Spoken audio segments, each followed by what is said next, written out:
India sees Israel as its best ally in the future. Okay, so there's only 4 countries where Israel has a net favorability rating, and one of these countries is actually India.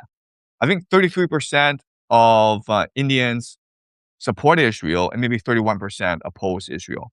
Okay, that's pretty impressive because everywhere else it's pretty skewed against Israel.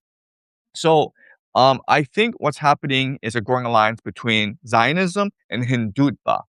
Hindutva is basically the Indian version of Zionism, where India wants to control um, most of South Asia, including Pakistan, including Afghanistan. They believe that historically these areas belong to them.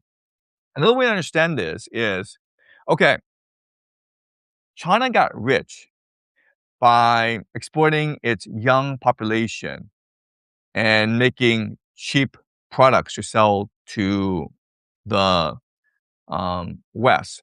Now, India wants to become the next China.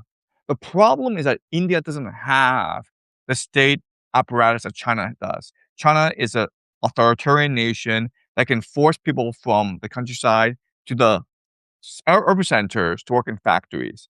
And then China can invest a lot of money in building critical infrastructure, a great logistic network to transport goods um, from Chinese factories to American and European supermarkets.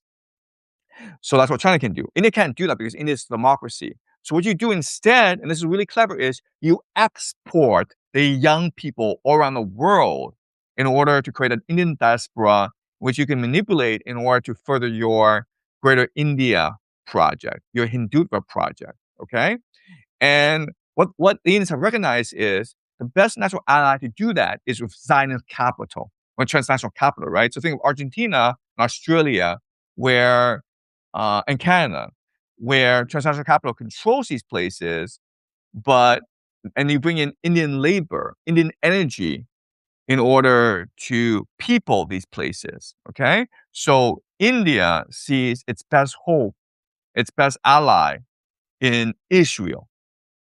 Right, so India is always going to support Israel, but obviously India does not want to go to war with anyone else, right? So, but India and Israel is a growing alliance.